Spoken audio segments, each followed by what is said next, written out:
কেউ টানে গল্লিপ, কেউ টানে ব্যঞ্জন, কেউ বা টানে পান। মদ গাজা হিরোইন নিশিরাতে খেয়ে কেউ রাস্তায় করে টলমন। ডিগবাজি খাই খাই দিনে দিনে বদলাই, এই তো মানুষের হালচাল। ডিগবাজি খাই খাই দিনে দিনে বদলাই, এই তো মানুষের হালচাল। ওরা শয়তানের দলবল, ওরা ইবলিশের দলবল।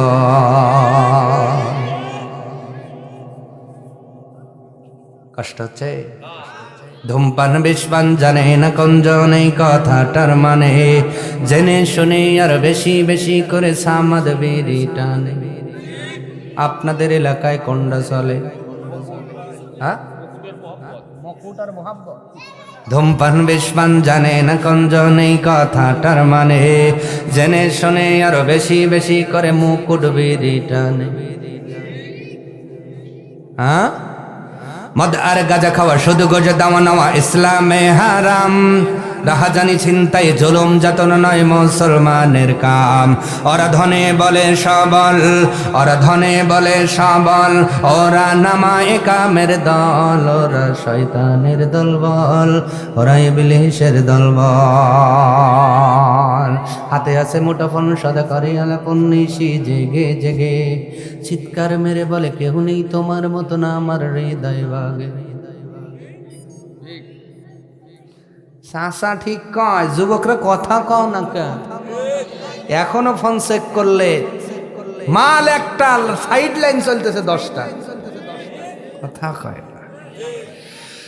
যে পাম দিছে তোমার মতো আমার অন্তরে কেউ নাই। এ পাম শুনে তো যুবতীরা একবারে জাগায় ফুলিয়া বেলুন।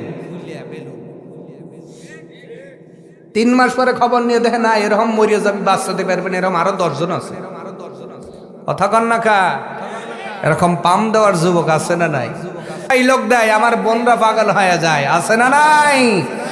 হাতে আছে মুঠোফোন, সদা করে আলাপন নিশি জেগে জেগে, চিৎকার মেরে বলে কেউ নেই তোমার মতো না আমার হৃদয় বাগে।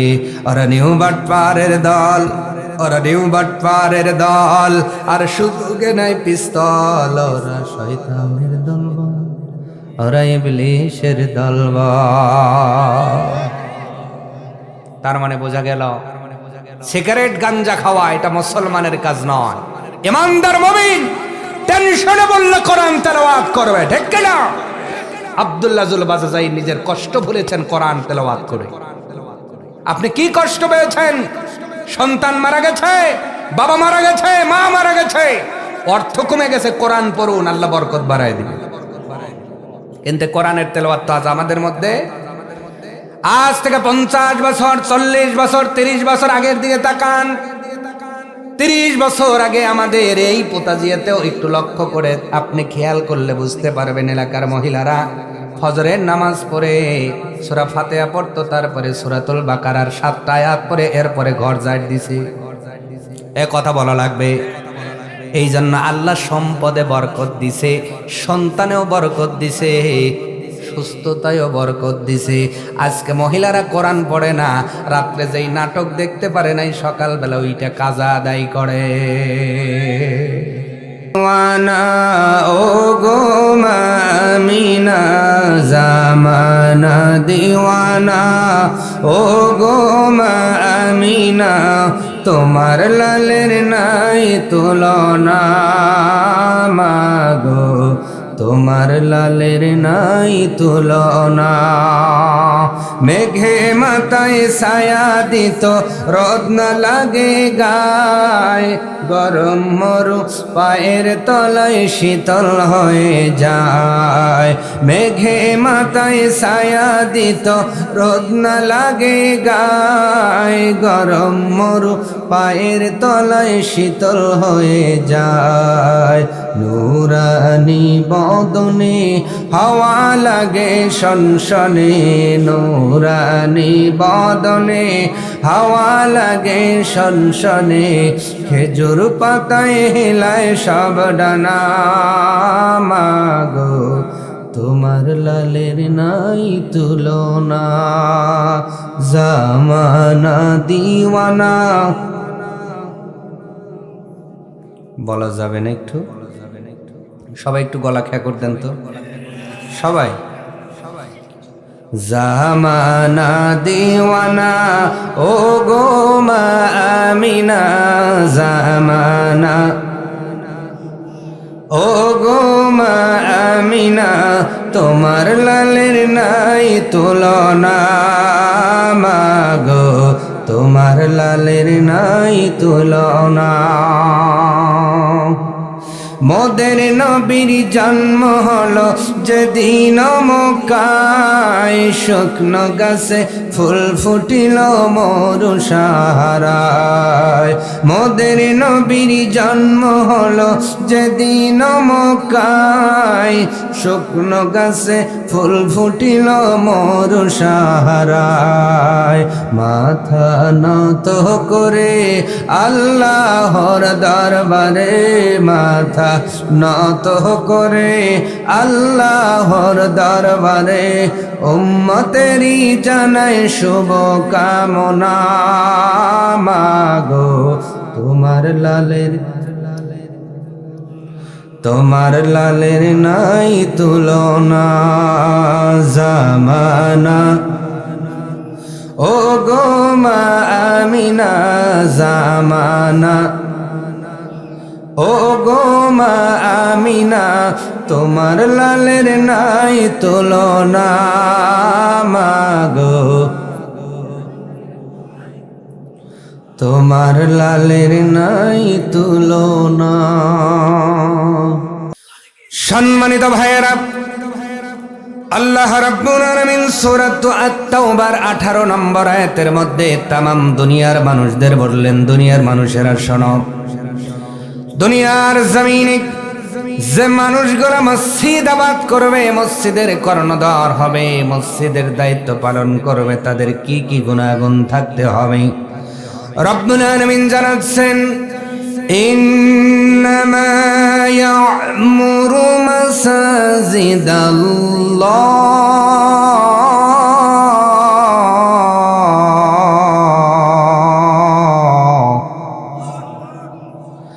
দুনিয়ার জমিনে আল্লাহর ঘর মসজিদ তারাই আবাদ করবে যাদের ভিতরেই গুনাহগুণ থাকবে। 1 নাম্বার মান আমানা বিল্লাহ, আল্লাহর প্রতি যার ঈমান আছে এই মানুষগুলো আল্লাহর ঘরের আবাদ করবে। ঘোষণাটা কার?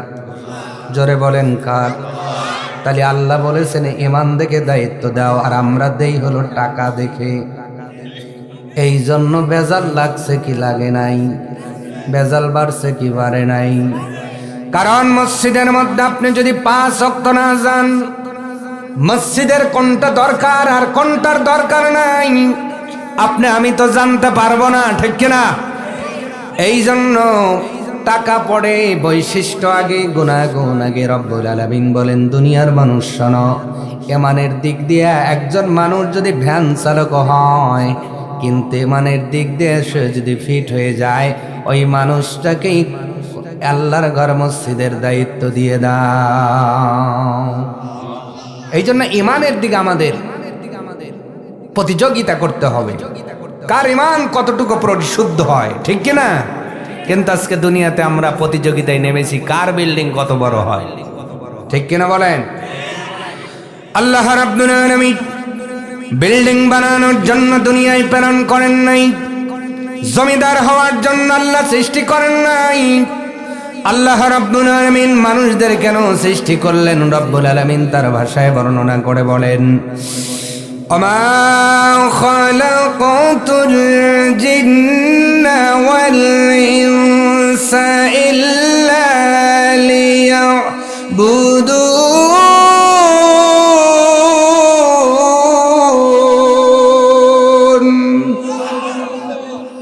রব্বুল আলামিন বলেন, মানুষদেরকে আমি আল্লাহ সৃষ্টি করেছি শুধুমাত্র কেবলমাত্র একমাত্র আমার ইবাদত করবার জন্য, আমার দাসত্ব করবার জন্য। তার মানে ইবাদত করে যারা, আল্লাহর প্রিয় বান্দা হবে তারা, আল্লাহর গোলামি করে যারা, আল্লাহর প্রিয় ভাজন হবে তারা। এই জন্য ইবাদতের জন্য আল্লাহ বানাইলেন। আর ইবাদতের প্রথম শর্ত হলো ঈমান। ঈমান ঈমান ও পোতাজিয়ার মুসলমান, ঈমান যদি না থাকে কোরআন পড়ে সওয়াব হবে না। ঈমান যদি না থাকে নামাজ পড়েও সওয়াব হবে।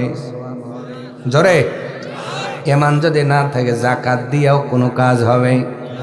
ঈমান না থাকলে হজ করলেও হজ কবুল হবে। এই জন্য সব ইবাদতের পূর্ব শর্ত হলো ঈমান ঈমান ঈমান। আর পৃথিবীর জমিনে শ্রেষ্ঠ জায়গা মসজিদের আবাদ যারা করবে তাদের প্রথম গুণ আল্লাহ বর্ণনা করলেন ঈমান। আল্লাহর প্রতি যারা ঈমান আনয়ন করবে এই মানুষগুলোই মসজিদের আবাদ করবে। বলেন সুবহানাল্লাহ। আল্লাহ রাব্বুল আলামিন এবার বলেন ওয়াল ইয়াউমিল আখির। দ্বিতীয় নাম্বার বৈশিষ্ট্য হলো আল্লাহর প্রতি ঈমান আনার পরে যারা আখিরাতের উপর বিশ্বাস স্থাপন করে। আখিরাতের প্রতি যারা ঈমান আনে, কার প্রতি? কার প্রতি? আখিরাত। কোনটা? আবার বলেন। আখিরাত আছে, এটা বিশ্বাস করেন সবাই? কারা কারা করেন দেখি তো লিল্লাহে তাকবীর। টান টান একবারে পিঠ সহ টান করেন তো দেখি। ডাইন দিকে কায়তন, ডাইন দিকে। আপনাদের ডাইন ওইটা, ডাইন ভুলে গেছে। বাম দিকে, সামনে, পিছনে, এটা ঝাঁকি। সবাই বিশ্বাস করেন আখিরাত আছে সবাই। তাহলে সুদ কে খায়? আল্লাহর ফেরেশতা খায়। ঘুষ কে খায়? এই আপনাদের পোতাজিয়া ঘুষখোর নাই, জেনাখোর নাই, গাঞ্জাখোর নাই, ডালখোর নাই, ফেন্সিডালখোর নাই। এইগুলা কারা খায়? তো সবাই যদি আখিরাতকে বিশ্বাসী করেন, বেপর্দায় গড়ে কারা এলাকায়? মহিলা মানুষই তো নাকি? এই জমিনের মানুষ না আসমান থেকে পলায় আসে? কারা? তার মানে আমরা জবানে বিশ্বাস করি, অন্তরে বিশ্বাস করি না। আমরা অনেকেই স্লোগান দিয়ে বলি মনের পর্দা বড় পর্দা, বাইরের পর্দা উঠাও রে। এই আছে না নাই?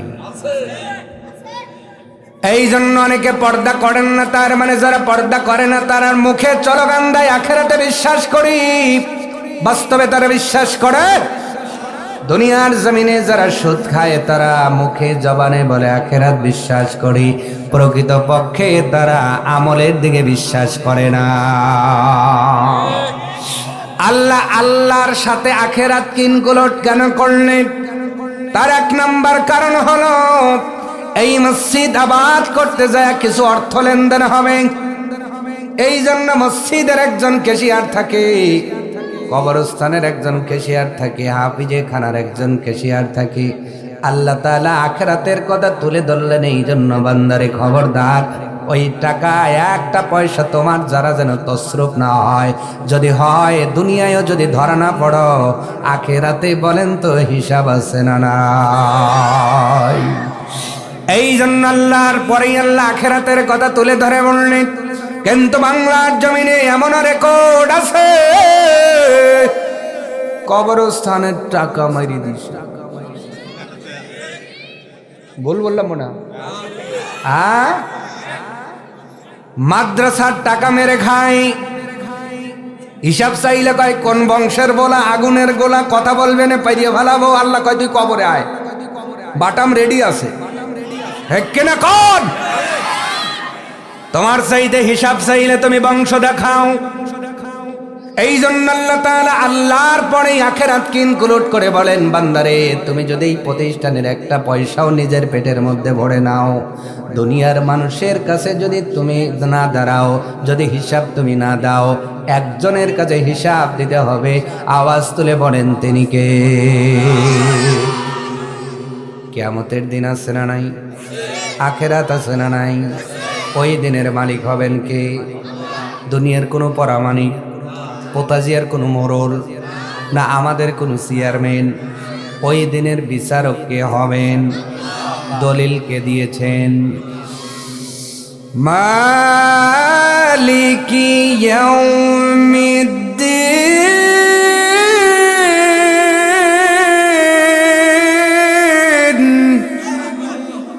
রব্বুল আলামিন বলেন, বান্দারে আখিরাতের ময়দান যখন কায়েম হয়ে যাবে, দুনিয়ার কেউ ওই দিন বিচারপতি হবে না, বিচারক হবে না। ওই দিনের বিচারক, বিচারপতি, ওই দিনের মালিক যিনি হবেন, মুসলমানের মতো বলেন তো তিনি কে? আল্লাহ ওই দিনকে আমার মতো বিচার করবে, আপনার মতো বিচার করবে। দুনিয়াতে বিচার হয় বান্ডিল দেখে। কি দেখে? একজনের ছেলে দোষ করেছে, অপরাধ করেছে, রাত 12টার পরে টাকার বান্ডিল না পরামানিকের কাছে চলে গেছে। পরামানিককে তুইলা কয়েক, পরামানিক সাহেব আগামীকাল তো বিচার হবে, আমার ছেলে তো দোষ করছে জানেন তো? হ্যাঁ জানি। এই যে কি দিছে, কি দিছে? হ্যাঁ, টাকা। টাকা। এর নাম কি? টাকার জন্য বাবা আমায় বিদেশ পাঠাইছে, টাকায় আমায় মানুষ নাইছে। ওরে টাকা, টাকায় আমায় মানুষ নাইছে। ঠিক কিনা? টাকা দেখলে কত সাদা দাড়ি কালা দাড়ি হয়ে যায়, কথা কয় না?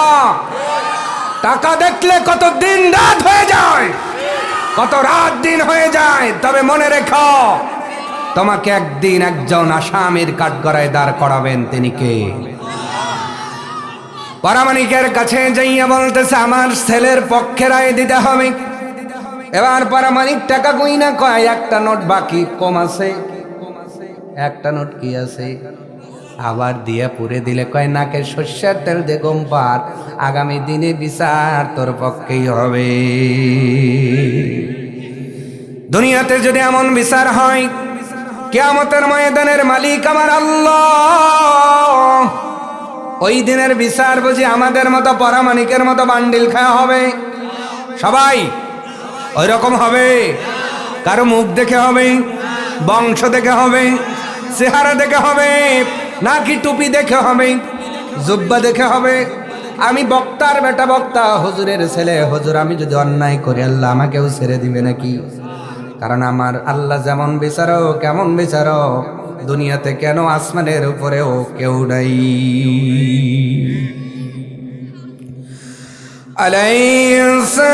আলাইসাল্লাহু বিআহকামিল হাকিমিন।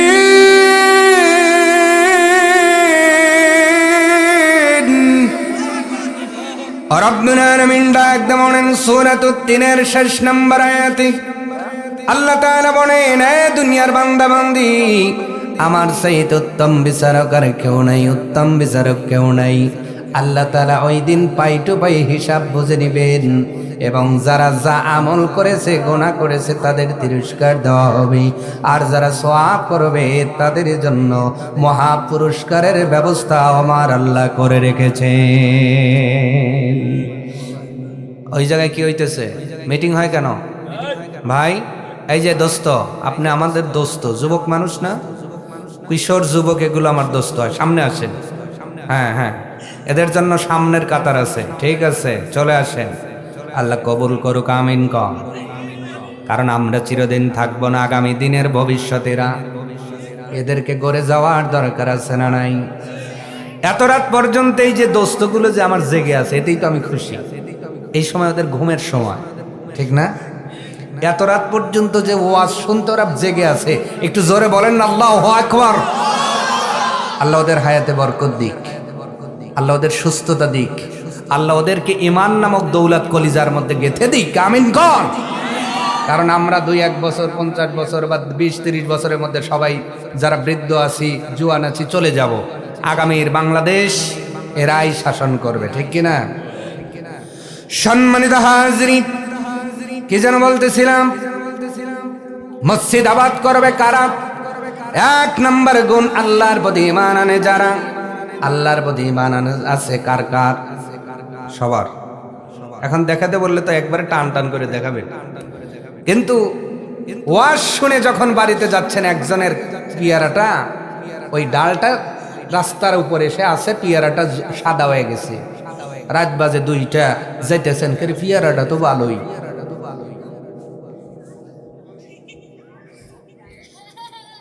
কথা কয় না, এরকম মানুষ এলাকায় নাই নাই।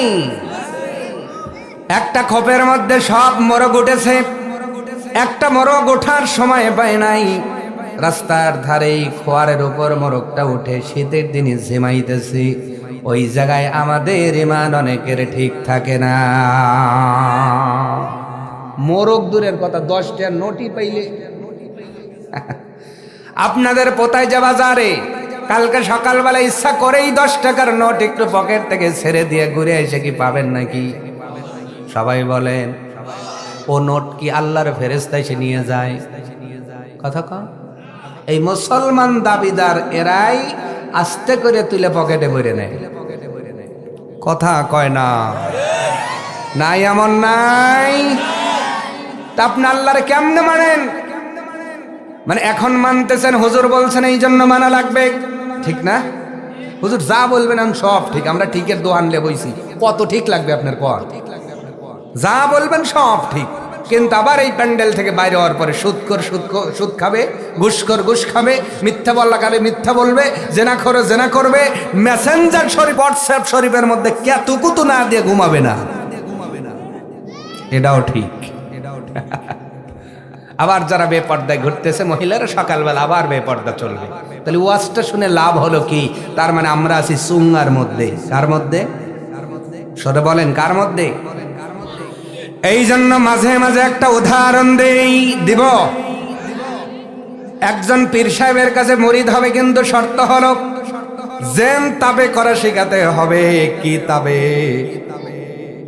কিতাবে আমার সাথে একটু কথা বলেন, তাহলে কথা বলার স্পিয়াটা বাড়বে। জেন তাবে যেই পীর শিখাতে পারে উনি ওনার কাছে মুরিদ হবে, এইটা হলো মনের সংকল্প, ইচ্ছা।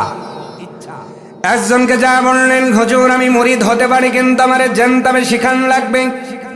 উনি মুরিদ করলেন না, আর একজনের কাছে চলে গেলেন, উনিও করলেন না। তৃতীয় জন বললেন, বাবা রে হা মুরিদ হও, রাত 12টার পরে আমল শিখায় দেব, ওই আমল করলে জেন চলে আসবে।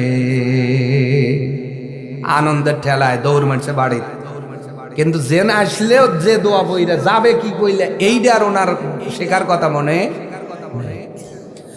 বাড়ির মধ্যে চলে আসলেন রাত 12টার পরে, পীর সাহেবের ঘোষণা অনুযায়ী আমল করছে, সঙ্গে সঙ্গে জেন চলে আসছে। উদাহরণ দিচ্ছি বোঝানোর জন্য। জেন যেই চলে আসছে, বলেন তো জেনের কণ্ঠের আওয়াজ আমাদের সে আসতে না জোরে, ডাক দে বলতেছে, এই বেটা ডাকছিস কেন? কাজ দে। কি কইছে? কাজ দে। ও ভয় ভয় কইতেছে, আমাকে 10 তলা বিল্ডিং বানা দাও। কয়তলা? জেন আল্লাহ ক্ষমতা দিয়েছেন, মুহূর্তের ভিতরে 10 তলা হয়ে গেছে। আল্লাহু আকবার। এই ক্ষমতা আল্লাহ জিনদের দিয়েছেন, মুহূর্তের ভিতরে 10 তলা হয়ে গেছে। এরপরে এসে কয়, বেটা ডাকছিস, কাজ দে। কি দে? কয় হয়ে গেছে। কয় হ্যাঁ, এই তো 10 তলা হয়ে গেছে। এত তাড়াতাড়ি হইল? সকাল হইল না, কি দোয়া পড়বো? তুমি যাইবা শিখি নাই। যাই বলছে, বেটা কাজ দে, নাইলে তোর কার মটকায় দেব, তুই ডাকলি কেন? এবার ভয় ভয় কয়, শ্বশুর বাড়ি 2 তলা করে দাও। শ্বশুর বাড়ি কয় তালা? নিজের বাড়ি কয় তালা? এমনও জামাই আছে শ্বশুর যেন উপরে উঠতে না পারে, কারণ নিজে একটু বড় লোক হবে, বাপ নিয়ে মোরসানলে শ্বশুর বাড়ি যাবে। নিজের বাড়ি 10 তলা চাইছে, শ্বশুর বাড়ি 2 তলা। মুহূর্তের ভিতরে হয়ে গেছে, বেটা কাজ দে, নাইলে গার মটকাবো। এবার কয় প্রতিবেশীর বাড়িতে 1 তলা করে দাও। 1 তলা হয়ে গেছে। সময় যায়, কিন্তু যেন ফজর হয় না। কি চাপাইছে ঘাড়ে, নড়েও না সরেও না। একটু পরেই যেন সকালবেলা সুবহে সাদেকের এলান হয়ে গেছে। এলান হয়ে যাওয়ার পরে মুসল্লির মস্তিষ্কের ভিতরে একটা বুদ্ধি আইছে, বেটা যেন পূর্ব দিকে 10 মিনিট তাকায়া থাক, কারণ ওর বাড়ির থেকে পীরের বাড়িতে যাইতেও 10 মিনিট সময় লাগে। সারা রাতেই 10টা মিনিট সে আজুর উপায় নাই। 10 মিনিটের জন্য জেন যখন পূর্ব দিক তাকাইছে, মরিদ এক দৌড় দিয়ে পীর সাহেবের বাড়িতে গেছে। পীর সাহেব বাসান, পীর ডাইকে কয়, বাবা রে চোখটা তোমার লাল, ঘুম হয় নাই মনে হয়। কেমনে ঘুম হবে, কি গোসাইছেন গারে? সারা রাত শুধু কাজ চাইছে, ঘুমাইতে দেয় নাই। 10 মিনিট পরে জেন পিছনে তাকায় দেখে মুরিদ নাই, গলা টান করে দেখে পীরের বাড়ি হাজির। এ বেটা কাজ দে, নাইলে গার মটকাবো। পীর কয়, ধীরে, আমি পীর, আগে কাজ দিবে আর কার, নাইলে ওর গার আগে মটকাবো, তারপর আপনি। ও ডাইকলো কেন? পীর কয়, আমারও মানো না? কয়, না, কোনো মানামানি নাই, আমার কাজ লাগবে। পীর কয়, আমি পীর। কয়, ও বুঝি না, কাজ দেন আগে। পীর কয়, যে কোনো কাজ দিলে হইবে? বলে, হা, যে কোনো কাজ দিলে হবে। পীর সাহেব উঠোনের দিকে তাকায় দেখে একজন ডিওজি সাহেব দাঁড়ায় আছে। ডিওজি বোঝেন নাকি? কথা কয় না? সবাই বলেন কি? কুকুর বা কুত্তা? এটা বোঝেন? ডিওজি। পীর কয়, যদি যে কোনো কাজ দিলে হয় বেটা যেন কুকুরের নেক্সট। কি কইছে? কথা কয় না? কি কইছে? কুকুরের নেজ সোজা করে দে। জেন চিন্তা করছে, এবার কেমন কাজ? যাব, টান দেব, সোজা হয়ে যাবে। কিন্তু যায়া টান দিয়ে ছেড়ে দিছে, কি অটো সুইচ, জেন আশ্চর্যিত হয়ে গেছে। যেই বাঁকা সেই, কথা না বললে বুঝবো আপনারা রাগ করতেছেন। যে বাঁকা সেই। জেন চিন্তা করলো, টান দামনকা ধীরে হয়েছে, শক্ত করে 2-3 বার টান দিয়ে ছেড়ে দিছে। যেই বাঁকা সেই। জেন চিন্তা করলো, হাতের মধ্যে মোবাইল, গিরিস, তেল, সব কিছু আপনার মোবাইল লাগাইয়া কুত্তাকে গাছের সাথে ঝুলাইয়া টানতেছে, আর পীরের নাম জপতেছে। পীর সাহেব, কি কাম দিলা তুমি?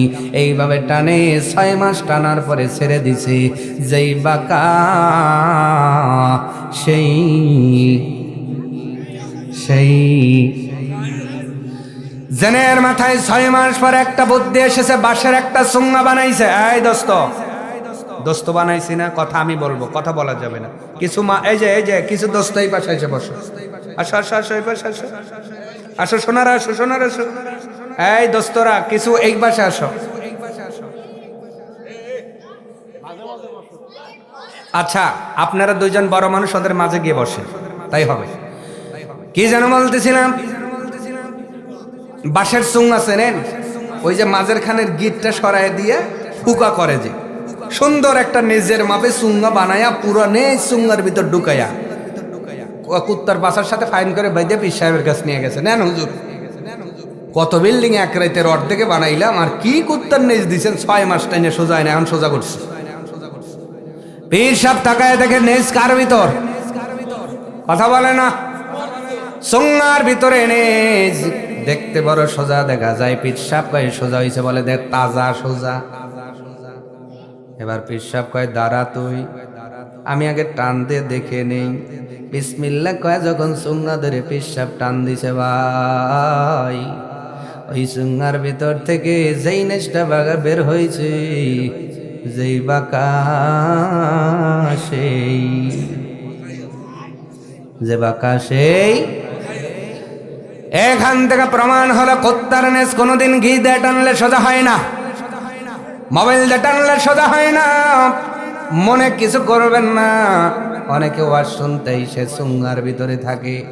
হুজুর আজকে যা কইবেন সব ঠিক, সুদ খাবেন না ঠিক, ঘুষ খাবেন না ঠিক, বেপরদায় থাকবেন না ঠিক, মারামারি করবেন না ঠিক, আপনার হানাহানি করবেন না ঠিক, চিন্তাই করবেন না তাও ঠিক, চুরি করবেন না ঠিক, গাঞ্জা খাবেন না ঠিক, জুয়া খেলবেন না ঠিক, ফ্রি ফায়ার পাবজি খেলবেন না তাও ঠিক। কিন্তু এই চুঙ্গার ভিতর থেকে যেই বের হবে, যেই কথা কয় না, যেই বাঁকা।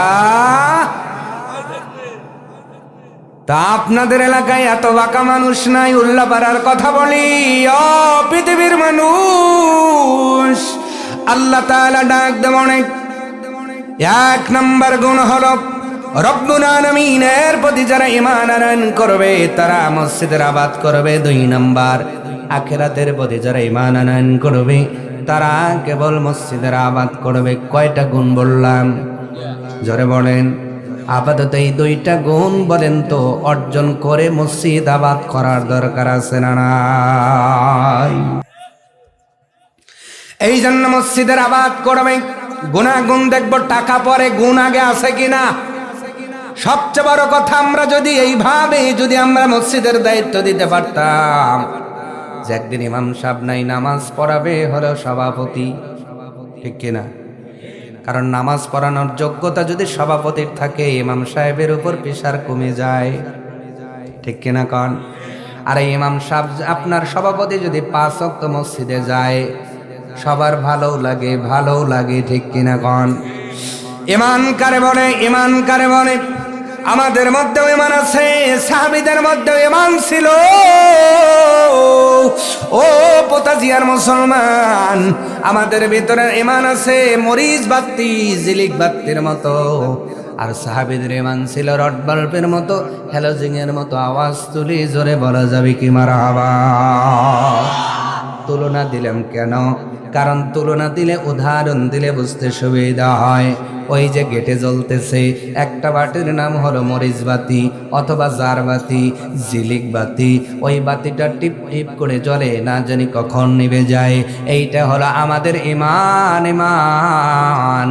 আর এই রড বাল্বটা হলো সাহাবা আজমাইনদের ঈমানের মতো। আওয়াজ তুলে জোরে বলা যাবে কি মারহাবা? দুনিয়ার মুসলমান, আরেকটু উদাহরণ দিলে বুঝতে ভালো বুঝবেন। একটা ছেলে বিয়ে করে নাই, মক্কাতুল মুকাররমা ছেড়ে নবীজি মদিনাতুল মুনাওয়ারাতে হিজরত করেছেন। মক্কায় কিছু ঈমানদার মুমিন রয়ে গেছেন, তার ভিতরে একজনের নাম হলো আব্দুল উজ্জা। এখনো নিজের নামটা উনি প্রকাশে আনেন নাই, এখনো ওনার নামটা উনি প্রকাশে আনেন নাই, ঈমান গ্রহণ করেছেন।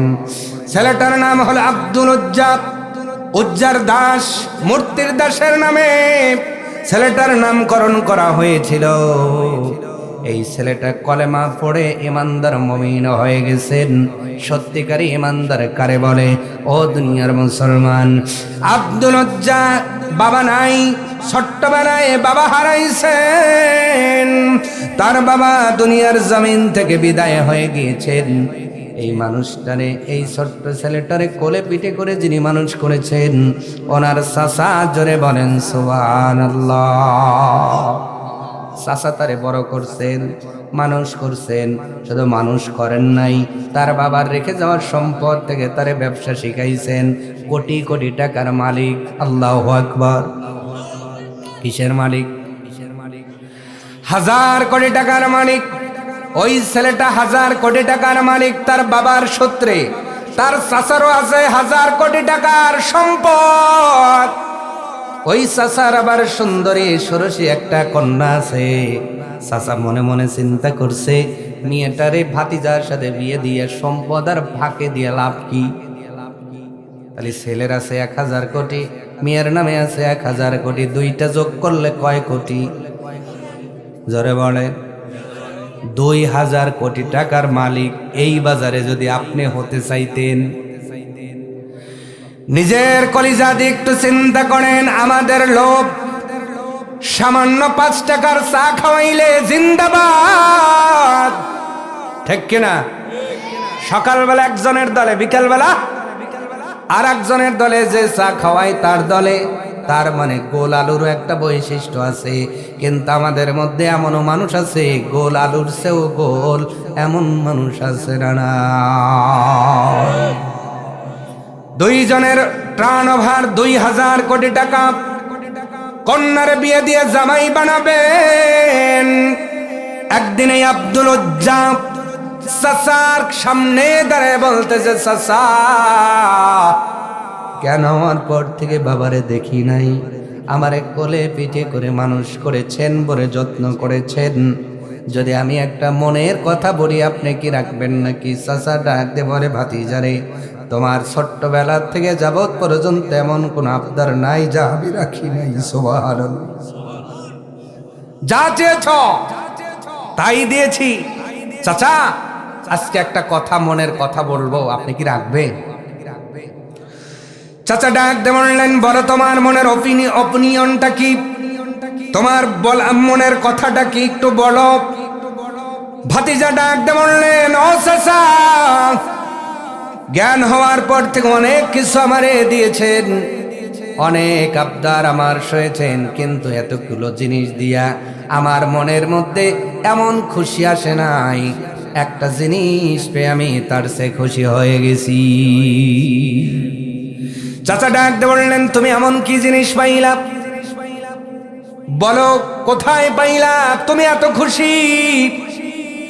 ভাতিজা চাচার সামনে ডাক দিয়ে বলছে, চাচা যান, আপনি যত দামি খেলনা দিয়েছেন, দামি জিনিস দিয়েছেন, গাড়ি দিয়েছেন, বাড়ি বানায় দিয়েছেন, উট কিনে দিয়েছেন, আমার নামে সম্পদ দিয়েছেন, আমি এতটা খুশি হয়ে যাই নাই।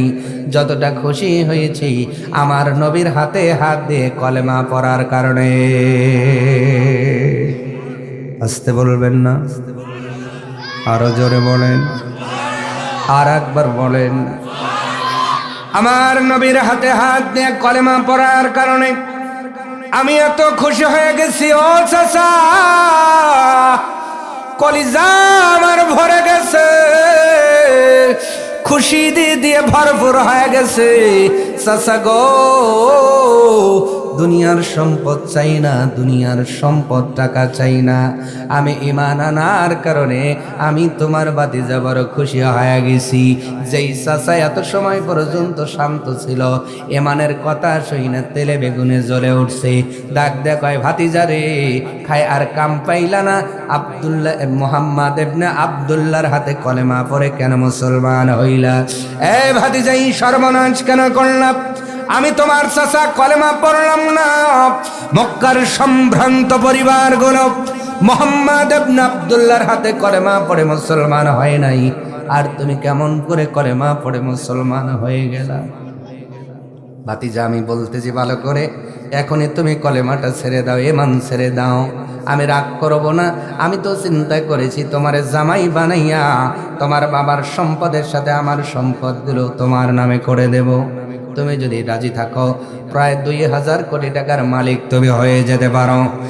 ওই দিন ওই ছেলেটা ডাক দিয়ে বলেছিল, চাচা গো, 2000 কোটি নয়, যদি তামাম মক্কার এই জমিনের ভূখণ্ড যদি আমার নামে লিখে দেন, তারপরেও কলেমা পড়ে যত শান্তি পেয়েছি, পুরা মক্কা যদি আমার নামে হয়ে যায়, এরপরে বেশ এত শান্তি আমি আপনার ভাতিজা খুঁজে পাব না। কোন ঈমানের কথা আল্লাহ বললেন? আমার আপনার ভিতরে ঈমান আছে। সাহাবা আজমাইনদের মধ্যে ঈমান ছিল। উনি ডাক দিয়ে বলছেন, সম্ভব নয়। এবার চাচা হার্ড হয়ে বলতেছেন, শক্ত হয়ে বলতেছেন, ভাতিজারে, যদি তুমি কলেমা ছেড়ে না দাও, যদি তুমি ঈমান ছেড়ে না দাও, আমার যে সম্পদ তোমাকে দেওয়া হয়েছে, আর আমি ব্যবসা করে তোমাকে যে সম্পদের মালিক বানাইছি, সব সম্পদ তোমার থেকে ছিনে নেওয়া হবে। ভাতিজা ডাক দিয়ে বললেন, অসুবিধা নাই। চাচা এবার ডাইকা কয়, ও ভাতিজা, যদি সম্পদ দিতে চাও সব কিছু দেওয়া লাগবে। ভাতিজা ডাক দিয়ে বললেন, সমস্যা নাই, সব কিছুই দিয়ে দিব। এবার চাচার সামনে বিদায় নিয়ে চলে যাবেন। ও চাচা, দরকার নাই এই ব্যবসার, দরকার নাই এই দুনিয়ার, দরকার নাই এই জিন্দেগির, যেই জিন্দেগির মধ্যে নবীজির সংস্পর্শ পাওয়া যায় না, এই জীবন আমি আর চাই না। নবীজি গেছেন যেই পথে, আমি তোমার ভাতিজা চলবো সেই পথে। নবীজি যেই পথে,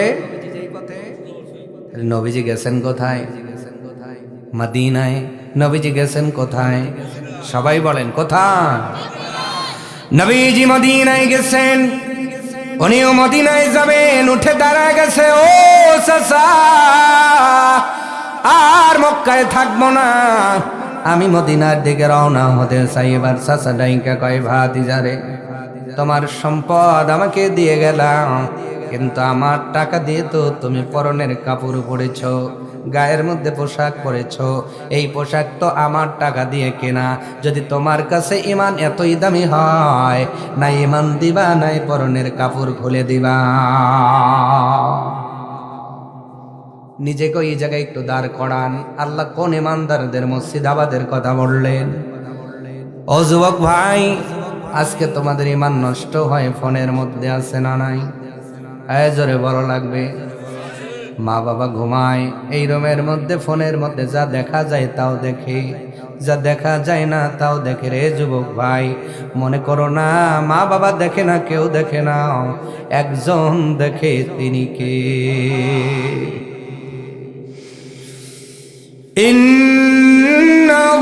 ইন্নাল্লাহা সামিউম বাসীর।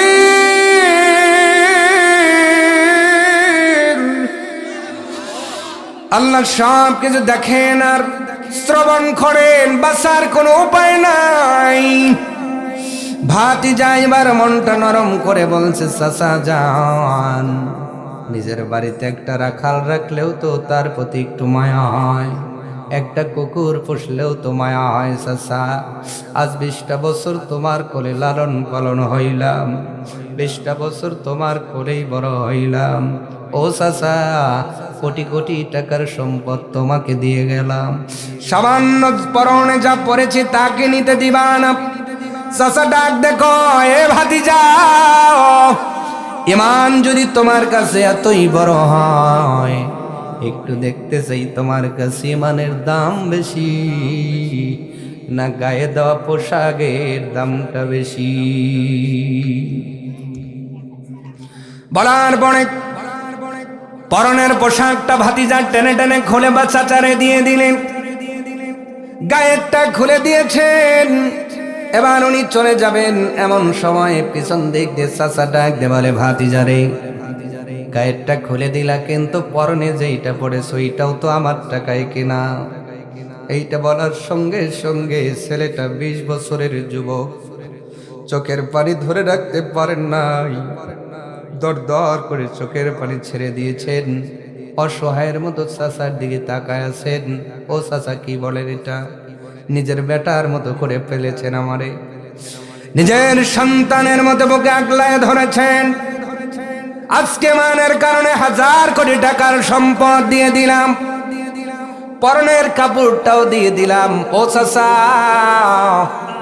এইটা খুললে তো আমি সম্মান হারা হয়ে যাব, আমার ইজ্জত চলে যাবে রে চাচা। তুমি না আমার চাচা, বাড়িতে একটা ভিক্ষুক আসলে তো তারে একটা ভিক্ষা দেয়। মনে করো চাচা, আমি তোমার থেকে এইটা একটু চেয়ে নিলাম, এই কাপড়টা পরে আমি মদিনায় নবীর কাছে যাব। সুবহানাল্লাহ কে হবে না? ঈমানের জন্য কত ত্যাগ করতে হয়েছে সাহাবীদের, আপনার ত্যাগ করতে হয় না। এই জন্য তো সকালবেলা ঘুম ভাঙে 8:30টায়, এই জন্য জোহরের নামাজের আজান হলে মসজিদে পাওয়া যায় না। এই জন্যই তো সত্য কথা মুখে আসে না, কারণ ঈমানের জন্য ত্যাগ করেন নাই, ফ্রি পেয়েছেন। আর আমাদের দেশে ফ্রি যা পাওয়া যায় তার কদর বেশি থাকে না, ঠিক কিনা বলেন? চাচার দিকে তাকায়া কাঁদতেছেন। ও চাচা, হাত ধরে বলি, গায়েরটা খুলে দিয়েছি, পরনের পোশাকটা খুলে নিয়েন না। মক্কা শহর ছেড়ে মদিনা 400 মাইল, 600 কিলোমিটারের পথ যেতে হবে। চাচা, আপনি তো কোনো ঘোড়াও দেন নাই, উটও দেন নাই, এই পায়ে হেঁটে হেঁটে 600 কিলোমিটারের পথ যাব, এরপরেও পরনে গায়ের মধ্যে কোনো পোশাক নাই। চাচা রে, যদি পরনেরটাও খুলে নেন, আমার পাশাপাশি আপনার বদনাম হয়ে যাবে। চাচার এক কথা, ঈমান দিবা না, তুমি পোশাক দিবা। এইবার ছোট্ট মানুষের মতো অঝর নয়নে কাঁদতেছেন আর পোশাকটা খুলতেছে। খুলে দিয়ে কয়, চাচা রে, আজ থেকে তোমার সাথে সম্পর্ক ছিন্ন হয়ে গেল। দেখা যাবে কিয়ামতের ময়দানে কার ভাগ্যটা কেমন করে আল্লাহ সাজায়। এই মনে বিদায় নিয়ে পাগলের মতো দৌড়ায় দৌড়ায় যুবক ছেলেটা মক্কাতুল মুকাররমায় সম্ভ্রান্ত পরিবারের সন্তান হওয়ার কারণে এলাকার মানুষগুলো তারে ভালো বলে জানে, ভালো বলে চেনে। ওই পরিবারের একটা ছেলে, যেই ছেলেটা পোতাইজের মধ্যে একটা সম্ভ্রান্ত পরিবারের সন্তান, এই ছেলেটা যদি উলঙ্গ হয়ে এখন এখান দিয়ে দৌড়ায়, আমরা চিন্তা করব কি করব না? জোরে বলেন, করব কি করব না? সব মানুষগুলো বলতে শুরু করলো, কি ব্যাপার, এই ছেলেটা তো ভালো, এই ছেলেটার ব্যবহারও ভালো, অমকের ভাতিজা সম্ভ্রান্ত পরিবারের সন্তান আজকে উলঙ্গ হয়ে দৌড়ায় কেন? ছেলেটা দৌড়াইয়া দৌড়াইয়া নিজের বাড়িতে মা জননী, বাবা নাই, ঘরের মধ্যে মা আছে, গেটের সামনে দাঁড়ায় ডাক দিছে, মা মা। ভেতর থেকে আওয়াজ দেয়, সন্তান গেট খুলে দেব নাকি? সন্তান ডাক দে বলে, না মা না, গেট খুলে দিবা না গো মা, আমি এমন একটা অবস্থায়, যেই অবস্থায় কোনো সন্তান তার মায়ের সামনে দাঁড়াতে পারে না। ও মা, আজকে মানের কাছে 1000 কোটি টাকা বিসর্জন দিছি, আর এই মক্কায় থাকবো না, তোমার কাছে কোনো কাপড় হবে নাকি? মা জননী ডাইকা কয়ে, বেটা রে, ঘরের মধ্যে পরার মতো কিছু নাই, আপাতত সেরা ফাটা একটা কম্বল আছে, ও মা ওই কম্বলটাই দাও। কম্বলটা আপনার বেড়ার উপর দিয়ে মা জননী দিয়েছে, উনি টান দিয়ে ছেড়ে 2 টুকরা করলেন, একটা পরনে ফেদলেন আর একটা গায়ে জড়ালেন, আল্লাহর নাম স্মরণ করে মক্কা থেকে রওনা করলেন মদিনার দিকে। এ যুবক ভাই, যেই ঈমান তুমি ফেসবুকের মধ্যে নষ্ট করো, যেই ঈমান মেসেঞ্জারের মধ্যে নষ্ট করতেছ, যেই ঈমান হোয়াটসঅ্যাপের মধ্যে নষ্ট করতেছ, এই যুবতী বোনেরা, তোমরা রাস্তাঘাটের মধ্যে যারা ঈমান নষ্ট করতেছ, একটু ভালো করে বুঝে যাও, 600 কিলোমিটারের পথ রওনা করেছেন, তার কাছে কোনো গাড়ি নাই, হোন্ডা নাই, ওট নাই, ঘোড়া নাই, আল্লাহ এবং রাসূলের দিকে ঈমানের বলে বলিয়ান হইয়া মক্কা থেকে মদিনার দিকে রওনা হয়। খবরটা নবীজির কাছে চলে গিয়েছেন।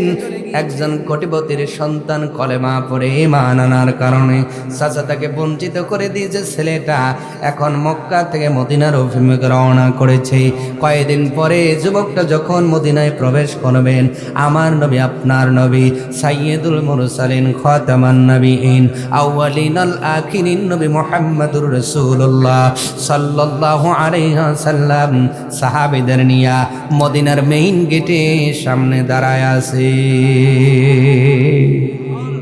আর জোরে বলে, নবী ওয়েলকাম জানাবেন, দাঁড়িয়ে আছেন। কিছু সময় পর দেখা গেল খুশকো খুশকো চুল, চুলের মধ্যে জটা লেগে গেছে, পরনের মধ্যে ছেঁড়া ফাটা কাপড়, মুখের মধ্যে মলিনতা, শরীরের মধ্যে দুর্বলতা ভাব। কে রেখে এটা? একজন ডাক দেয়, ওগো নবী, এই সেই যুবক, যেই যুবক আপনার হাতে ঈমান আনার কারণে, কলেমার দাম দেওয়ার কারণে 1000 কোটি টাকার সম্পদ চাচাকে ফেরত দিছে। শুধু তাই নয়, পরনের পোশাকগুলোও তারে খুলে দিতে হয়েছে। আমার নবী আর সইতে পারেন নাই, নবীর চোখ বেয়ে বেয়ে পানি পড়া শুরু হয়। এ সাহাবীরা, তাকায় দেখ, আবার যুবক সাহাবী আসতেছে, এখনো বিয়ে করে নাই, তার কলিজার মধ্যে কি ঈমানের ফুলটা ফুটেছে। লোকটা আস্তে আস্তে নবীজির সামনে যখন দাঁড়ায় রে, আর নিজেকে সই আপনার সংবরণ রাখতে পারেন নাই। একটা ছোট্ট সন্তান বাবার গলা ধরে যেমনে কান্দে, নবীজির গলা ধরে যেন তেমন হাউমাউ করে কান্না শুরু করে দিয়েছে। নবী রাহমাতাল লিল আলামিন যুবকের পিঠের উপর হাত মুড়ায়, যুবক কান্দে, নবী গো, ঈমানের কারণে আমি সব দিয়েছি, আমার দুঃখ নাই, কিন্তু যখন আমার পরনের কাপড়টা খুলে দিয়েছি গো পয়গম্বর, আমি খুব কষ্ট পেয়েছি। নবী ডাক দে কয়, সাহাবী, ঈমান এনে ধৈর্য ধরো, আজরুন আযীম। আল্লাহ মহান পুরস্কারের ব্যবস্থাপনা করবেন। আমার ভাইয়েরা, ছোট মানুষের মতো কাঁদতেছেন, নবী সান্ত্বনা দিচ্ছেন। সান্ত্বনা দিতে দিতে ডাক দে বলে, এ যুবক, তোমার নাম কি? নবী গো, আমার নাম হলো আব্দুল উজ্জা। নবীজি ডাক দে কয়, সাহাবীরে, আজ থেকে তোমার নাম আব্দুল উজ্জা নয়, তোমার নাম হলো আব্দুল্লাহ। নবী নাম কি রাখলেন? আবার বলেন, আব্দুল্লাহ মানে আল্লাহর দাস, আল্লাহর গোলাম, আল্লাহর বান্দা। আল্লাহর কাছে দুইটা নাম্বার পছন্দের, একটা নাম হলো আব্দুল্লাহ, 2 নাম্বার হলো আব্দুর রহমান। কিন্তু এই নামগুলো আমরা রাখি না, আমরা রাখি অলি ডলি, মিনি ট্যাবলেট, ছায়া গ্যাসকেট, হারিকেন, সিডনি। কথা কয় না? ডিজিটালের ঠেলায় না যা নাম রাখা যায় তাও রাখি, যা রাখা যায় না তাও রাখি, দুনিয়ার মানুষ। এবার নবীজি ডাক দিয়ে বললেন, আব্দুল্লাহ, তোমার নাম হলো আব্দুল্লাহ। নবী তাকা দেখে কোটিপতি সন্তানের গায়ের মধ্যে 1 টুকরা ছেঁড়া কম্বল আর পরনে 1 টুকরা কম্বল। নবী ডাক দে কয়, আজ থেকে তুমি আব্দুল্লাহ, তবে আর একটা খেতাব তোমার নামের সাথে যোগ করে দিলাম। খেতাবটা হলো জুল বাজাজাইন। জোরে বলেন কি? তাহলে নাম হলো আব্দুল্লাহ জুল বাজাজাইন। বাজাজাইন শব্দের অর্থ হলো 2 টুকরা কম্বলওয়ালা, 2 টুকরা কম্বলওয়ালা। কিয়ামত পর্যন্ত আব্দুল্লাহ জুল বাজাজাইনের জীবনী যারা শুনবে, তাদের কলিজার মধ্যে একটা কথা ভাববে, এই সেই আব্দুল্লাহ জুল বাজাজাইন। শুধু ইমানের কারণে 2000 কোটি টাকার সম্পদ পায়ে ঠেলে দিয়েছে, নিজের সম্পদ দিয়েছে, নিজের পোশাক দিয়েছে, কিন্তু ইমানের পথ থেকে 1 বিন্দু সরে আসে নাই। সুবহানাল্লাহ। নবীর সাহাবীদের মধ্যে এই সাহাবী সবচেয়ে উচ্চ স্বরে কোরআন পড়তেন। সুবহানাল্লাহ। সবচেয়ে জোরে কোরআন পড়তেন আব্দুল্লাহ জুল বাজাজাইন। নামাজ সাহাবীরা মসজিদে পড়তেন, কিছু সাহাবী ওনার উচ্চ স্বরে কোরআন তেলাওয়াতের কারণে নামাজের মধ্যে নফল নামাজ একটু বিঘ্ন করত। কয়েকজন যায় নবীজিকে বললেন, এ রাসূলুল্লাহ, আপনার আব্দুল্লাহ জুল বাজাজাইনকে বলেন একটু কোরআনটা আস্তে পড়তে। নবী কয়, সাহাবী, এই কথাটা ওরে বলিও না, ওর অন্তর ফেটে যাবে। ওই যে মনের দুঃখটা আমার আব্দুল্লাহ জুল বাজাজাইন কোরআন পড়ে পড়ে মনের দুঃখটা ঘুচায়। তাহলে দুঃখ পেলে আমরা কোরআন পড়বো, ঠিক কিনা? আর আমরা দুঃখ পেলে বিড়ি টানি, আবার কয় গাঁজাও টানি, আছে না নাই? কেউ টানে গল্লিপ, কেউ টানে ব্যঞ্জন, কেউ বা টানে পান। মদ গাঁজা হিরোইন নিশিরাতে খেয়ে কেউ রাস্তায় করে টলমল। ডিগবাজি খাই খাই দিনে দিনে বদলাই, এই তো মানুষের হালচাল। ডিগবাজি খাই খাই দিনে দিনে বদলাই, এই তো মানুষের হালচাল। ওরা শয়তানের দলবল, ওরা ইবলিশের দলবল।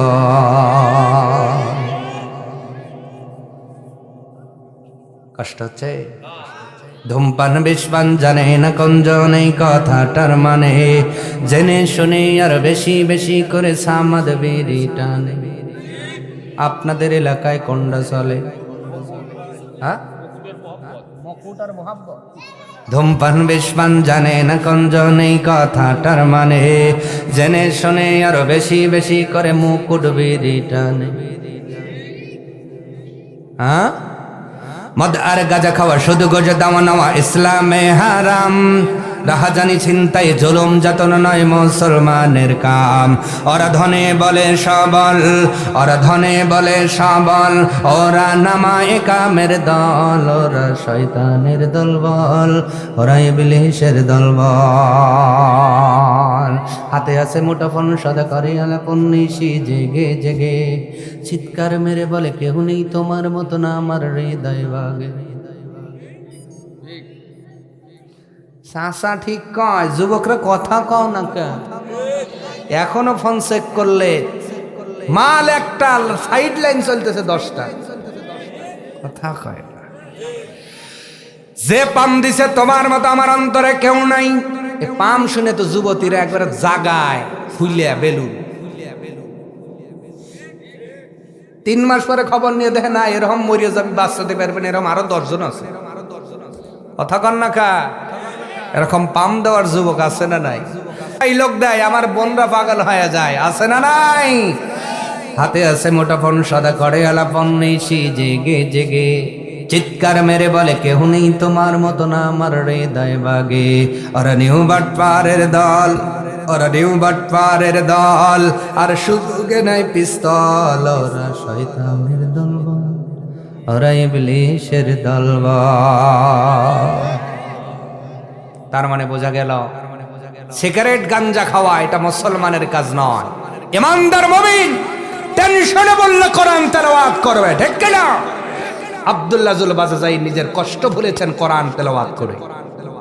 আপনি কি কষ্ট পেয়েছেন? সন্তান মারা গেছে, বাবা মারা গেছে, মা মারা গেছে, অর্থ কমে গেছে, কোরআন পড়ুন, আল্লাহ বরকত বাড়ায় দিবে। কিন্তু কোরআনের তেলাওয়াত তো আজ আমাদের মধ্যে, আজ থেকে 50 বছর, 40 বছর, 30 বছর আগের দিকে তাকান। 30 বছর আগে আমাদের এই পোতাজিয়াতেও একটু লক্ষ্য করে আপনি খেয়াল করলে বুঝতে পারবেন, এলাকার মহিলারা ফজরের নামাজ পড়ে সূরা ফাতিহা পড়তো, তারপরে সূরাতুল বাকারার 7টা আয়াত পড়ে এরপরে ঘর ঝাড় দিছে। এ কথা বলা লাগবে। এই জন্য আল্লাহ সম্পদে বরকত দিছে, সন্তানেও বরকত দিছে, সুস্থতায়ও বরকত দিছে। আজকে মহিলারা কোরআন পড়ে না, রাত্রে যেই নাটক দেখতে পারে নাই, সকালবেলা ওইটা কাজা আদায় করে, কথা বলে না। এই জন্য মহিলাদের বলছি কোরআনটা বেশি পড়বেন। স্বামীর রেজেকের বরকত আল্লাহ স্ত্রীর হাতে দিয়েছে, সুবহানাল্লাহ জোরে বলেন।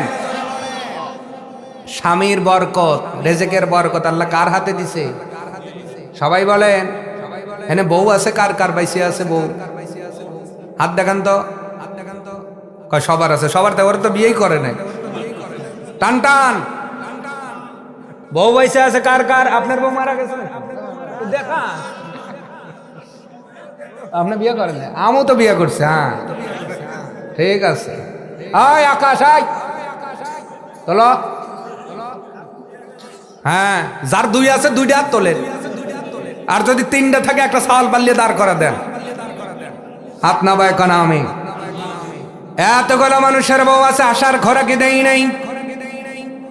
আজ থেকে সকালবেলা থেকে যদি আপনার স্ত্রীকে কোরআন পড়তে শিখায়, যদি সকালবেলা নামাজের পরে কোরআন তেলাওয়াত করাতে পারেন, কোরআনের মাহফিল থেকে বলে গেলাম আপনার রিজিকের মধ্যে রব্বুল আলামিন 10 গুণ বরকত দিয়ে দেবে।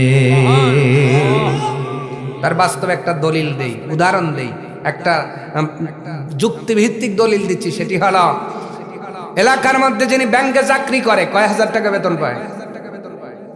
কমপক্ষে 60, 80, 1 লাখ, 1.5 লাখও আছে, 10,000ও আছে। ব্যাংকে চাকরি 10,000 নাই, ওই এনজিওতে আর কি। আমার ভাইয়েরা, এই যে 20-50 থেকে শুরু করে 1 লাখ 1.5 লাখ পর্যন্ত টাকা বেতন পায়, কিন্তু দেখবেন মাস শেষে হাতে 10,000ও থাকে না। আর একটা ইমামের বেতন কত? 10,000 আছে আপনাদের এলাকা? তাহলে তো কোল যে ছিঁড়ে যাওয়ার কথা। 10,000 মারহাবা কর। আপনার এত ভালো মানুষ, আলহামদুলিল্লাহ। আমার উল্লাপাড়ায় বেতন আরো কম, 7, 8, 6, 9, 10 দিলি তো মনে হয় যে কত টাকা দিচ্ছে হুজুরে। তাহলে 10ই ধরেন। একজন বেতন পায় 80,000, হুজুর পায় 10,000। হুজুর কি জামাত লম্বা পরে না খাটো পরে? কথা কয় না। হুজুরের বক যে পরায়, ওই বোরকাটা কি খাটো না বড়? হুজুর যে চলে, কাপড়টা চকচকাই দেখা যায় না পুরান দেখা যায়? তাহলে 10,000 টাকা বেতন পায় হুজুর, যেমনে চলে আপনি 1 লাখ টাকা চলতে পারেন না। একটাই কারণ, হুজুরের স্ত্রী সকালবেলা ফজর বইরা কোরআন পড়ে, আপনারটা ওই জিলিক দেখে। কথা কয় না। এখন তো ঠিক কইবেনি, ওই ঠিক কথা কওয়ার লেগে আইছি আমি। এই জন্য মহিলাদের বলছি, শাড়ি চান, 3 পিস চান, না দিলে তো মুহে আমাবস্যার চাঁদ ওঠে। এইটা চাওয়ার আগে আগে কোরআনটা পড়েন, স্বামী কামাই বেড়ে যাবে, আপনাকে বেশি বেশি গয়না দিবে, ঠিক কিনা? ঠিক কিনা? স্ত্রীদের বলে গেলাম, মহিলাদের কোরআন পড়ুন। প্রত্যেকজন সকালবেলা উঠেই কোরআন তেলাওয়াত করে তারপরে কাজে হাত দিবেন, আপনার স্বামীর বরকত হবে, আল্লাহ আপনার মধ্যে বরকত ঢেলে দিবেন। আল্লাহ আমার মা বোনদেরকে প্রত্যেক দিন সকালবেলা কোরআনুল কারীম তেলাওয়াত করার তৌফিক দান করুন। জোরে বলেন আমিন, আরো জোরে বলেন আমিন। আবার যারা শোয়া মাল হয়ে আছেন, চিন্তা করেন না হুজুর খালি স্ত্রী করে পরিবার করলে আপনি খালি লাখডা ঘুমাবেন নাকি? স্ত্রী পরিবার আপনি হুজুর তো কইছে বোর পড়া লাগবে, আমি না বললে হইব, বরকত আসতেছে রে। এই যে কয়দিন পরে সবে বরাত না, কয়দিন পরেই তো সবে বরাত, 3 তারিখে হুজুর তো ফতুয়া দিছে যে ওই দিন গোসল দিয়ে লুঙ্গি লাগিয়ে দিলি ওই রে গোনা জ্বরে রে। এখন ওই দেখবেন কিছু যুবক মাগরিবও পড়ে না, ইশার রাখতে মসজিদে যাইব, গোসল দিয়ে আইসা লুঙ্গি লাইরে দিয়ে বসেতে চিন্তা করে গুণা জড়তেছে। পানি পরা যখন কমায় লোটা লিয়ে এসে বদনা খালি উপরে ডালে, কয় পরে পরে পড়লেই তো গুণা মা। নাউজুবিল্লাহ কাম, এটা ধান্দাবাজি ছাড়া আর কিছুই। স্ত্রী যেমন করবে আপনাকেও আমল করতে হবে, কারণ কবর যার যার, হিসাব তার তার, আখেরাত আপনার জন্যই হবে, ঠিক কিনা? এই জন্য টেনশনে পড়ে গেলে আমরা কোরআনুল কারীম তেলাওয়াত করব, ঈমান আল্লাহর প্রতি আখিরাতের প্রতি বোঝাইলাম। এবার আল্লাহ তাআলা বলেন ওয়া আকামাস সালাহ, মসজিদ আবাদ করবে যা তারা, দুনিয়ার জমিনে নামাজ কায়েম করবে যারা। সুবহানাল্লাহ বলেন। তার মানে বোঝা গেল মসজিদের যারা কমিটিতে আসবেন সকলকেই পাঞ্জেগানা মুসল্লি হতে হবে। এই ঘোষণাটি কি আমার না কার? অথচ এমন আমাদের দায়িত্বশীল আছেন যাদের মাসেও পাওয়া যায় না, ঠিক কিনা কর? আর আল্লাহ কয় তুমি যদি মসজিদ আবাদ করতে চাও 5 ওয়াক্ত নামাজ মসজিদে পড়তে হবে। যিনি 5 ওয়াক্ত মসজিদে যায় উনিই তো বুঝবে মসজিদে কোন জায়গায় কোনটা দরকার, ঠিক না? যার টাকা আছে উনি হয়তো ডোনার হতে পারেন, উনি হয়তো ফিনান্সিয়াল হেল্পার হতে পারেন, উনি হয়তো আমাদের ফিনান্সিয়াল ভাবে মসজিদের জন্য সাপোর্ট দিতে পারেন, কিন্তু যদি দায়িত্বশীল হতে চান এই গুণগুলো যিনি বলেছেন তিনি কে? তাহলে নামাজওয়ালা যিনি মসজিদের আবাদকারী হবেন তিনি। এখন যদি বলি এখানে যারা আসছেন ভাই ইশারের নামাজ কে কে পড়েন নাই, হাত দেখান তো। মান কি থাকবে? কথা কয় না, মান কসু হয়ে যাবে, ঠিক না? কালকে কি বার? আবার বলে কি বার? বলে হুজুর হজর না পড়ি জহরে এমন ঠেলা দেবো, এক ঠেলায় মসজিদ 2 তালা। কয় তালা? 35 ওয়াক্ত এক সপ্তাহ কয় ওয়াক্ত? এক সপ্তাহ কয় ওয়াক্ত? 35 ওয়াক্তে 34 ওয়াক্ত খবর নাই। খালি জুমার দিনে যাবে আপনার ওই কি বলে খুতবা পড়ার পরপর, আর হুজুর যখন বলবে লা ইলাহা ইল্লাল্লাহু মুহাম্মাদুর রাসূলুল্লাহ, মনে প্রাইমারি ছুটি হইছে। কথা কন না কা? এই চিত্র কি শুধু উল্লাপাড়ায়? এই চিত্র কি শুধু উধুনিয়ায়? না আপনাদেরও আছে? আপনার এখানেও শুধু জুমার দিনে নামাজ পড়া লাগবে এই দলিল আপনারে দিল কে? কে বলল যে শুধু জুমা পড়লেই আপনি জান্নাত পাবেন? না ভাইরে, এইটা আল্লাহ বোনাস দিয়েছেন। 1 সপ্তাহ নামাজ পড়েছেন, আল্লাহ ঈদের দিন, দ্বিতীয় ঈদের দিন হিসেবে জুমার দিন উম্মতে মুহাম্মাদিকে দিয়ে বলে এই দিন তোমাদের বোনাস দিয়েছি। সুবহানাল্লাহ। বোনাস তো উনিই পায় যে আসল রিসার্চ করে, ঠিক না? গ্রামীণ ফোনের মধ্যে মাঝে মাঝে একটা অফার আসে, 20 টাকা রিসার্চ করলে 20 টাকা ফ্রি। তাহলে 20 টাকা আগে তোলা লাগবে, তারপরে ফ্রিটা পাবেন। এখন আপনি যদি চিন্তা করেন না আমি ফ্রিটা নিলেই হইব, খালি বোর সাথে কথা কই মাঝে মাঝে, আমি ওই আসলটা তুলবো না, ফ্রিটা দেন, দিবে? আপনার পোতাজিয়া বাজারে পুঁটি মাছ যখন পয়সা যাইতে নেয় তখন বলে যে ভাই ওই যে কি 1 পলিথিন নেন 2 খাবলা ফ্রি দেবো। আর একজন কইতেছে ওই 2 খাবলাই আমার দরকার, কারণ ঘরে বারে বউ জামাই আমরা, আমার ওই অত মাছ লাগবে না ভাই, আমি ওই পলিথিনটা নেব না, আমাকে ওই 2 খাবলাই দেন। দিবে? আরো জোরে 2 বার যদি চান তাহলে কি করবি? এমনি তো মাছ বেছে বেরতেছে না, মেজাজ গরম, সর দিয়ে পাইরি হালাবি, ঠিক কিনা? তার মানে আসল নিলে বোনাস পাওয়া যায়। যারা 5 ওয়াক্ত নামাজ পড়ে তাদের জন্যই জুমার দিনে বোনাস হয়। অথচ আজকে আমরা শুকুরে নামাজি, শবে বরাতে নামাজি, ঈদের নামাজ পড়ে জান্নাতে যেতে চাই, শুধুমাত্র আপনার এই যে রমাদানের প্রথম 5 দিন, পরের 5 দিন আপনার এই যে তারাবি পড়ে আল্লাহর জান্নাতে যায় বসে আছে। আল্লাহ নাউজুবিল্লাহ কর না ভাই। এই জন্য নামাজ পড়তে হবে, নামাজ আকামাস সালাহ, নামাজ কায়েম করতে হবে। আল্লাহ আমাদের তৌফিক দান করুক, আমিন কোন। নামাজ কেমনে কায়েম করবেন এই কথাটা বলতে গেলে সময় লাগবে। ওরে আল্লাহ, ঘরের ভিতরে তাকাই নেই তো, থাক অনেক কথা বললাম। নামাজ নিয়ে কথা বলা উচিত ছিল, দরকার ছিল, কিন্তু সময় নাই। কি নাই? আর মাত্র 2 মিনিট হায়াত আছে। কয় মিনিট? না, নামাজ নিয়ে তো সংক্ষেপে বললেও কিছু সময় দরকার, কারণ নামাজ এমন একটি ইবাদত, যার নামাজ ঠিক তার সব ঠিক। সুবহানাল্লাহ। যার নামাজ নাই তার কিছুই নাই, যার নামাজ আছে তার সব আছে, সোজা কথা। কিন্তু এই নামাজ পড়ে অনেক মানুষ জাহান্নামে যাবে, নাউজুবিল্লাহ। তাহলে এই নামাজি কারা? যারা নামাজ পড়ে নামাজে যত্নবান হয় না। এমন মুসল্লি আছে না? এমনি তো মুসল্লি পাওয়া যায় না, তারপরে নামাজ পড়ে কিন্তু নামাজে যত্নশীল নাই। রুকুতে যায়, রুকুতে সময় দেয় না, রুকুতে দাঁড়ায় সময় দেয় না, সেজদায় যায়, সেজদায় সময় দেয় না, সেজদার 2 সেজদার মাঝে বসতে হবে অজীব, এখানে সময় দেয় না। আছে না নাই? আছে না নাই? তার মানে অনেক মানুষ নামাজ পড়েও জাহান্নামে যাবে। নাউজুবিল্লাহ, নাউজুবিল্লাহ।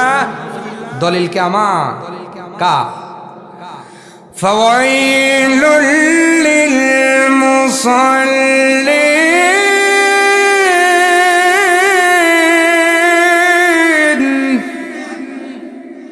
সূরাতুল মাউনের মধ্যে রব্বুল আলামিন বলেন, ওই সকল মুসল্লিদের জন্য পরিতাপ, আল্লাযীনা হুম আন সালাতিহিম সাহুন, যারা নামাজ পড়ে কিন্তু নামাজের মধ্যে যত্নবান হয় না। আল্লাযীনা হুম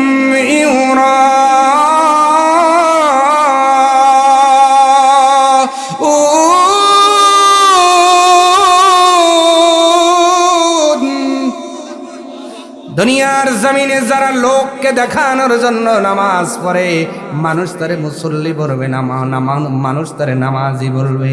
এই যে আগামীকাল বেশিরভাগ নামাজি যাবে বাইরে। আপনি তো 5 ওয়াক্ত নামাজে যান না, আজকে কেন নামাজে যাইতেছেন? অনেক যুবকই ডাক দে কইব, হুজুর আজকে নামাজে না গেলে কাফের হয়ে যাব। কথা কয় না? শুক্রবারে না গেলে কাফের হবে। আর নবী ডাক দে বলেন, মান তারাকা সালাত মুতাআম্মিদান ফাকাদ কাফার। 1 ওয়াক্ত নামাজ যে ছেড়ে দেয় সে কাফেরের দরজায় পৌঁছে যায়। যুবক ভাইয়েরা, যুবতী বোনেরা, মা বোনেরা, ভাই বাবাজিরা, এই নামাজ হলো আপনাদের জয়তা আমল। জয়তা বুঝলেন কিনা? কথা বলে না, জয়তা বুঝলেন কিনা? আগামী বছর বাবা বেটে দিবে, বাবার 3টা ছেলে। যেই বাবা বলছে, বেটারা আগামী বছর তোমাদের এই দিনে বেটে দেব।